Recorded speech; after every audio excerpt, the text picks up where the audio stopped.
Halo teman-teman, apa kabar semuanya? Kembali lagi bersama SK Studio. Gimana film tentang politik kemarin? Semoga bisa menghibur ya. Kali ini saya akan membawakan alur film tentang gangster dari Bollywood dengan judul Shot Out at Lokhandwala yang dirilis tahun 2007. Film ini diadaptasi dari peristiwa baku tembak di kehidupan nyata pada tahun 1991 yang terjadi di Komplek Lokhandwala, di mana waktu itu terjadi baku tembak cukup brutal di tengah-tengah pemukiman antara gangster dan pihak kepolisian yang dikomandoi oleh ACP Aftab Ahmed Khan. Film ini disutradarai oleh Apurva Lakhia dan dia mengembangkan jalan cerita yang sedikit berbeda dari kejadian yang sesungguhnya, hingga mendapatkan penolakan dari beberapa pihak. Diperankan oleh para aktor Bollywood yang sudah tidak asing lagi buat kita seperti Amitabh Bachchan, Sanjay Dutt, Vivek Oberoi, Tushar Kapoor, Sunil Shetty, Arbaz Khan, dan beberapa yang lainnya. Oke, tanpa banyak spoiler di awal, cus mendingan langsung saja kita masuk ke isi ceritanya.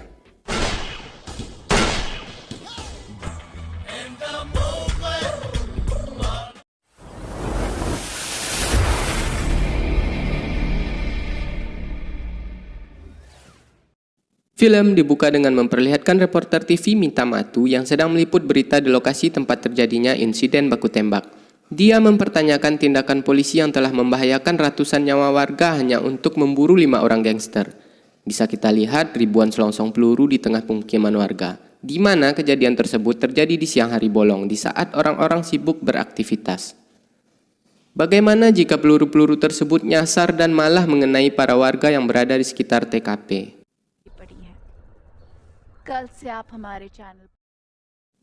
Adegan pindah ke sebuah ruangan di mana SCV Shamsher Khan dan kedua bawahannya Kavirat Patil dan Javed sedang dimintai keterangannya oleh Jaksa Dhingra atas insiden baku tembak yang terjadi di Komplek Lokhandwala.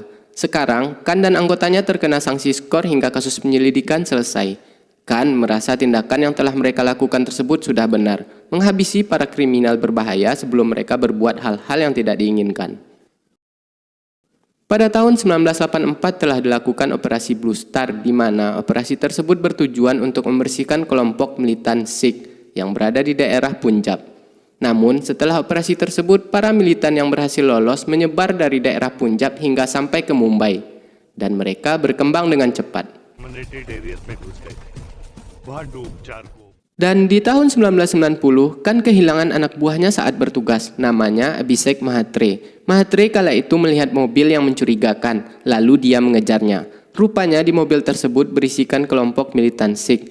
Mahatre berhenti setelah melihat orang-orang tersebut membawa senapan serbu AK-47. Kemudian dia langsung melaporkannya kepada Khan. Namun naas, di saat dia menelpon, orang-orang tersebut datang mengejarnya secara membabi buta dan berhasil menghabisi Mahatre.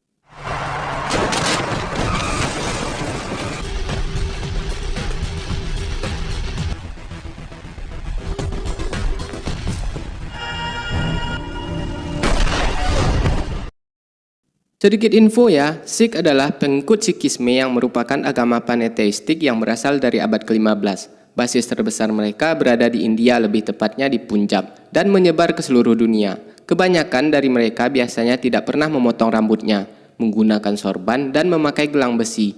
Nama mereka biasanya ditambah dengan Singh bagi pria, dan nama wanitanya ada Kaur di tengah atau di belakang namanya. Lanjut, setelah mengetahui lokasi persembunyian kelompok tersebut, Khan langsung menemui komisaris. Komisaris pun bertanya, apa yang telah membuat Khan sampai-sampai harus mendatangi rumahnya di hari Minggu. Rupanya Khan ingin bertindak cepat menangkap para pelaku tanpa harus menunggu surat perintah penangkapan keluar dan langsung meminta persetujuan dari komisaris. Dia juga akan membawa reporter TV untuk merekam aksi penangkapan itu sebagai pesan untuk kelompok-kelompok kriminal yang lainnya. Memangnya ada orang yang mau mengambil resiko di dalam situasi berbahaya seperti itu, ungkap komisaris. Ada dong, nih dia orangnya, reporter Mita Matu. Setelah mengepung tempat itu, mereka langsung melakukan penyergapan. Khan berhasil menangkap ketuanya dan 5 orang teroris tewas dalam operasi tersebut.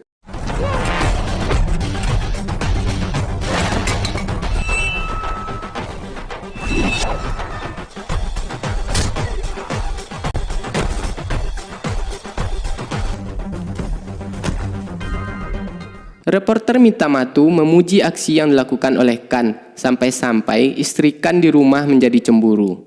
Ayo, siapa yang punya bini cemburuan seperti bini Kan ini? सभी को सिक्योरिटी दिलाते हो कि ये तुम्हारी खूबसूरत भी है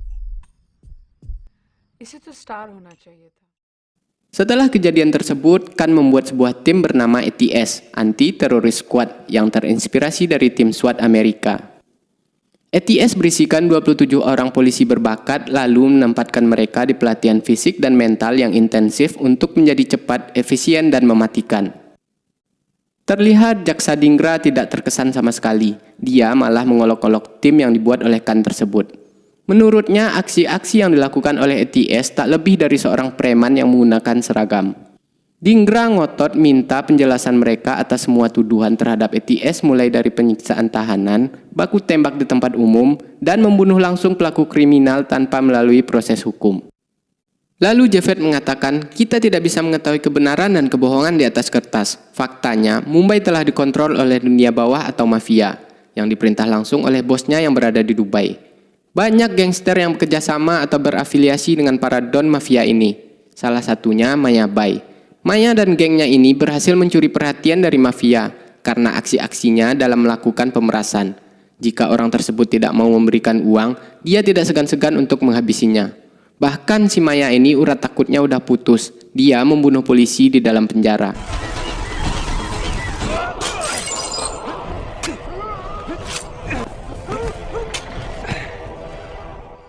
Dan satu lagi yang tak kalah brutalnya bernama Bua. Bua ini 11-12 gilanya dengan Maya. Dia anggota geng Ashok Joshi.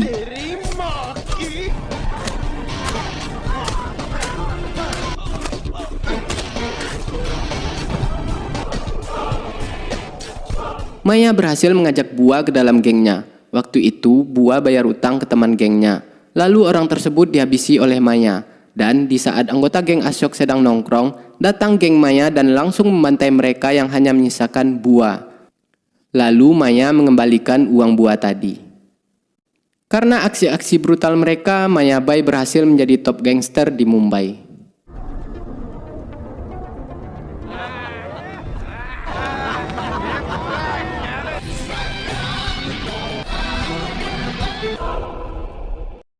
Waktu itu Kan mendapatkan kasus pembunuhan yang terjadi kepada seorang kontraktor yang dilakukan oleh Maya Bai. Kemudian ada seorang informan yang memberikan info kepada Kan. Orang tersebut mau memberikan info karena tujuannya ingin balas dendam ke salah satu teman Maya Bai bernama Aslam Kasai karena telah menganiaya adiknya. Orang itu mengatakan Kasai juga terlibat dalam aksi pembunuhan tersebut.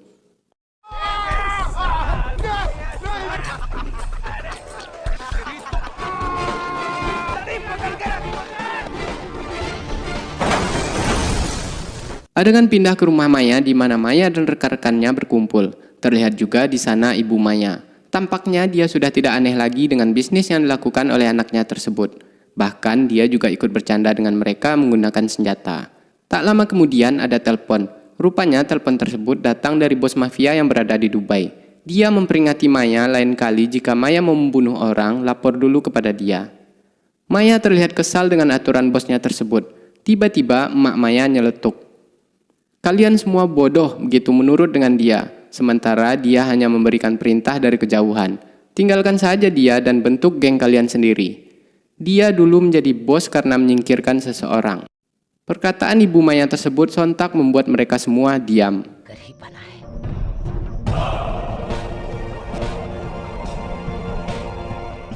Karakter bos Maya sendiri diadaptasi dari seseorang yang bernama Daud Ibrahim. Ini orang real mafia di kehidupan nyata. Daud Ibrahim bukanlah mafia kaleng-kaleng. Track recordnya di dunia kriminal tidak tanggung-tanggung. Mulai dari pemerasan, pembunuhan, penyeludupan, gembong narkoba, mencetak uang palsu, dan yang paling serem adalah menjadi salah satu otak pengeboman yang terjadi di Bombay pada tahun 1993 yang menewaskan 257 orang dan 1.000 orang lebih luka-luka. Daud pernah masuk peringkat 3 orang paling cari di dunia di majalah Forbes pada tahun 2011. Sampai sekarang, Daud Ibrahim belum juga tertangkap. Lanjut ke cerita, adegan pindah ke anak buah Kan, di mana mereka sedang memata-matai Kasai. Di saat ada kesempatan, mereka langsung mengejar Kasai. Kasai lari ke tengah pemukiman dan berhasil menembak Javed. Kavi yang melanjutkan pengejaran berhasil menembaknya di kepala yang membuat dia tewas seketika.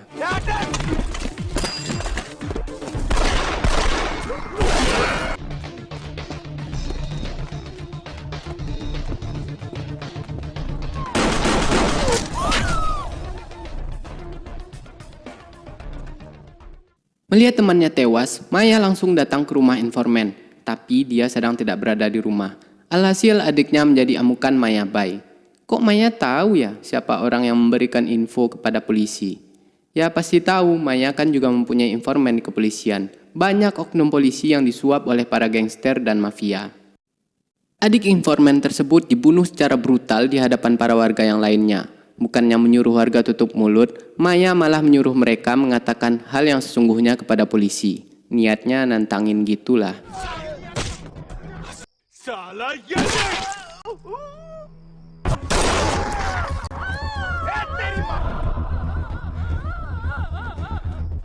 Sebelum pergi, Bua dan yang lainnya menembak beberapa orang warga agar besok berita di televisi menjadi lebih heboh.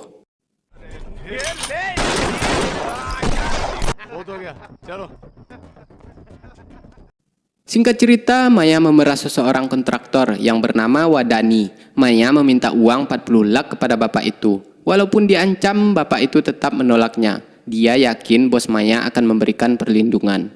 Dan tak butuh waktu lama, Bua dan yang lainnya langsung mendatangi Wadani. Sekarang mereka malah meminta uang senilai 70 lak. Karena di bawah ancaman, mau tidak mau dia pun menyetujuinya. Halo.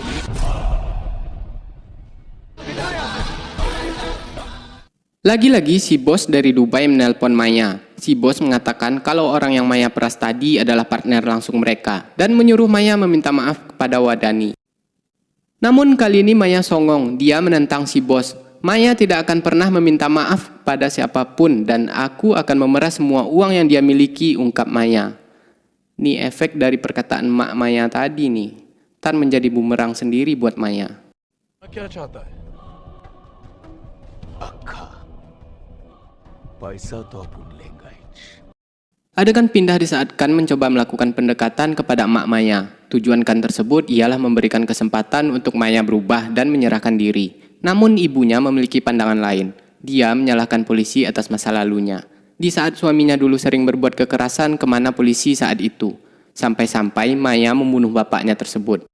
Ibu Maya tidak menanggapi perkataan polisi Kan.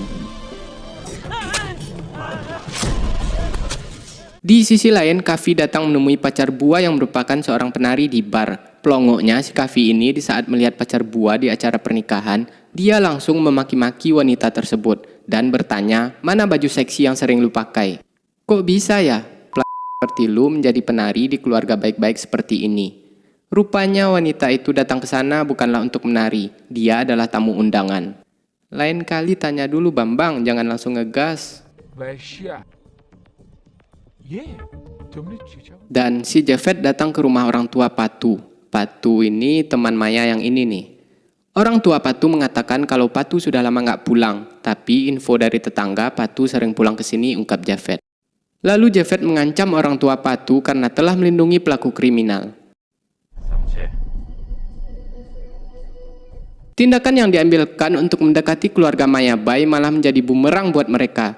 Maya datang menemui Kan di saat Kan dan keluarganya sedang makan di restoran. Patu juga datang ke rumah Jafet dan Bua ke tempat Kavi yang sedang latihan. Bua yang emosi nyaris baku hantam dengan Kavi tapi ditahan oleh temannya. Karena tujuan mereka sekarang hanya untuk ngobrol-ngobrol santai. Lalu Patu memberitahu Jafet jangan pernah lagi melibatkan keluarganya. Mereka juga berusaha menyuap Jafet. Namun Jafet malah mengingatkan mereka berdua. Masih ada waktu untuk bertobat, ungkap Jafet. Hal serupa juga dilakukan oleh Bua. Mereka mencoba menyogok Kavi, tapi malah berujung saling adu bacot antara Bua dan Kavi. Di sisi lain, Maya memperingatkan jangan mendatangi keluarga atau orang dekat mereka lagi. Ini hanya antara kau dan aku. Membunuh atau terbunuh, ungkap Maya. क्या एनकाउंटर करेगा Singkat cerita, Jafet dan Kavi mendapatkan info tentang keberadaan Bua. Bua sedang berada di tempat penginapan bersama pacarnya. Bua yang sedang di toilet mengetahui kedatangan polisi. Dia langsung menyuruh pacarnya untuk kabur. Sempat terjadi sedikit baku hantam antara Kavi dan Bua hingga akhirnya Bua berhasil melarikan diri.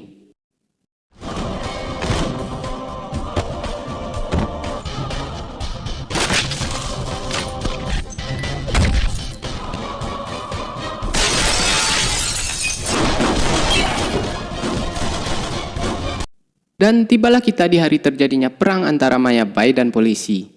Wadani, si kontraktor yang diperas oleh Maya, datang mengantarkan uang ke komplek Lokanwala Gedung Swati nomor 302. Wadani datang bersama dengan anak sematawayangnya, dan dia hanya membawa uang senilai 30 lak.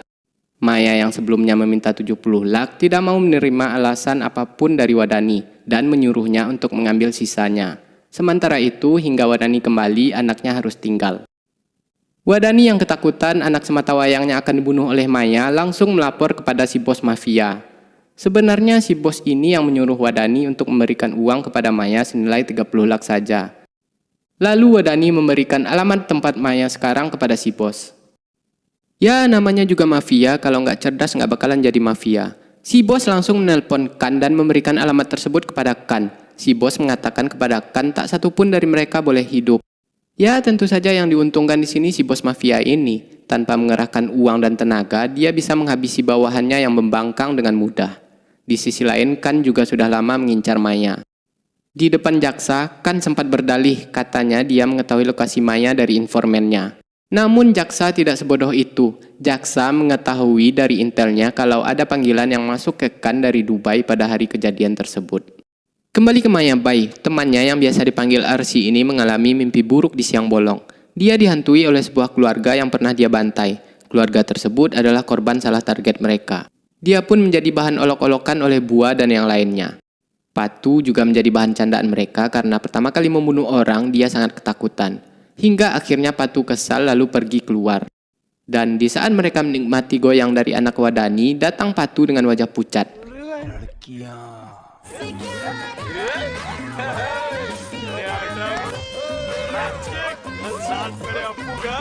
Rupanya di luar dia melihat kedatangan polisi. Lalu Maya mengatakan, kenapa kau tidak kabur saja, kok malah kembali lagi ke sini? Patu yang sering menjadi bahan olok-olokan oleh temannya ini ingin membuktikan kalau dia bukanlah seorang pengecut.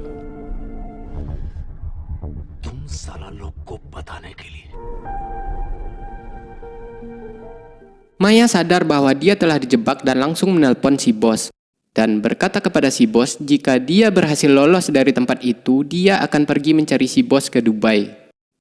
Kavi yang pertama sampai di sana mencoba masuk ke dalam dan langsung diberondong dengan tembakan oleh Maya Bai. Tempat tersebut seketika berubah menjadi medan pertempuran.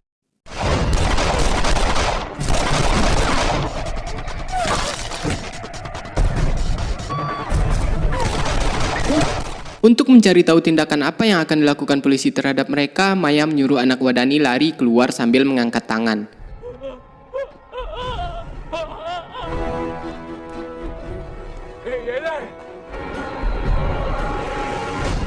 Dan dugaan Maya pun benar. Polisi diberi perintah oleh Kan untuk menembak di tempat. Anak Wadani yang lari sambil mengangkat tangan tersebut mengisyaratkan seseorang sudah menyerah. Karena dia bilang dari kamar 302, polisi langsung menembaknya. Berarti sekarang tidak ada lagi kesempatan mereka untuk menyerah. Maya masih mencari cara agar mereka bisa selamat. Dia menelpon inspektur korup yang biasa dia suap. Maya ingin anak buahnya diselamatkan oleh si oknum tersebut. Awalnya inspektur masa bodoh, tapi setelah diiming-imingi uang yang tidak sedikit oleh Maya, akhirnya dia pergi ke sana. Secara bertahap, ratusan personel polisi dari berbagai unit langsung ditugaskan ke komplek Lokanwala. Reporter Mita yang mendapatkan info juga langsung OTW ke sana. Kan yang baru saja tiba di TKP langsung disambut dengan roket launcher oleh Bua. Namun dia meleset. Roket tersebut mendarat cukup jauh dari Kan.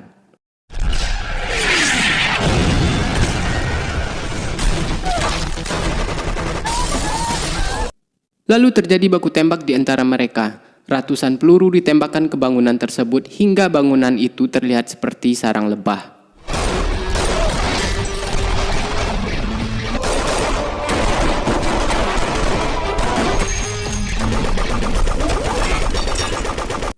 Kan memerintahkan untuk memblokade daerah tersebut dalam radius 1 km. Tamat sudah Maya Bai. Bisa keluar juga nggak bakalan ada jalan untuk kabur. Ada sedikit jeda baku tembak, mereka pun memanfaatkan waktu tersebut untuk menghubungi orang-orang terdekat mereka. Ibu Maya yang melihat berita di TV langsung menelpon Maya. Bua sempat menelpon pacarnya, sementara itu Patu menelpon kedua orang tuanya untuk meminta maaf, karena dia tahu pasti tidak akan bisa selamat dalam operasi tersebut. Dan tak lama kemudian, si inspektur datang. Dia mengatakan kepada Kan kalau daerah tersebut adalah wilayah yurisdiksinya. Dia memintakan untuk menarik seluruh anak buahnya dan dia yang akan mengambil alih. Kan memperingati inspektur tersebut kalau Kan adalah perwira lebih senior daripada dia. Inspektur tersebut mengatakan kalau tindakan yang dilakukan oleh Kan salah. Dia mengatakan kalau Maya sudah ingin menyerah, tapi Kan tidak memberikan kesempatan. Tak ingin adu bacot dengan inspektur, Kan langsung menelpon komisaris. Komisaris sudah memberi otoritas penuh kepada Kan dan memerintahkan inspektur kembali ke kantor dan tidak boleh ikut campur dalam operasi tersebut. Di sisi lain, Kavi mulai menyisir ke dalam bangunan. Rupanya Maya Bai sudah berpencar. Mereka sudah tidak berada di kamar 302. Ibu Maya datang ke sana dan memohon kepada Kan agar tidak membunuh mereka. Si ibu berkata mereka pasti akan menyerah. Bukankah saya sudah memberikan mereka kesempatan untuk menyerah di waktu saya mendatangimu? Tapi sekarang sudah terlambat, ungkapkan. Kavi berhasil menangkap salah satu dari mereka lalu menyeretnya keluar. Kan menyuruh anak buahnya merapat dan langsung menembak pria tersebut. Kan memarahi anak buahnya, bukankah sudah saya bilang sebelumnya untuk tembak di tempat, kalian malah membawanya ke bawah. Sadis.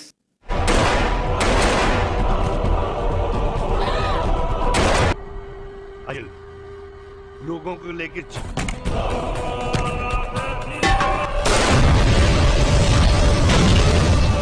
Kan yang kehilangan kontak dengan Kavi memutuskan untuk masuk ke tengah pertempuran.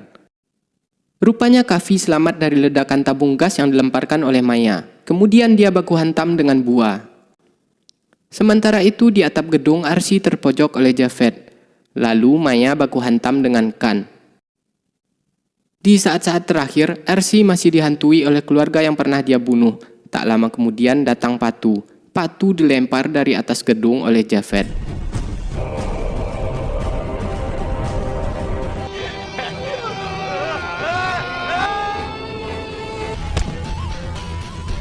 Sementara itu terjadi pertarungan sengit antara Bua dan Kavi.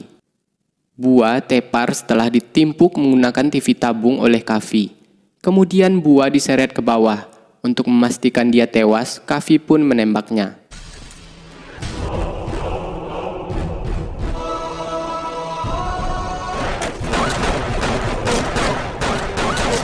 Dan Maya pun tewas setelah tertusuk besi gantungan.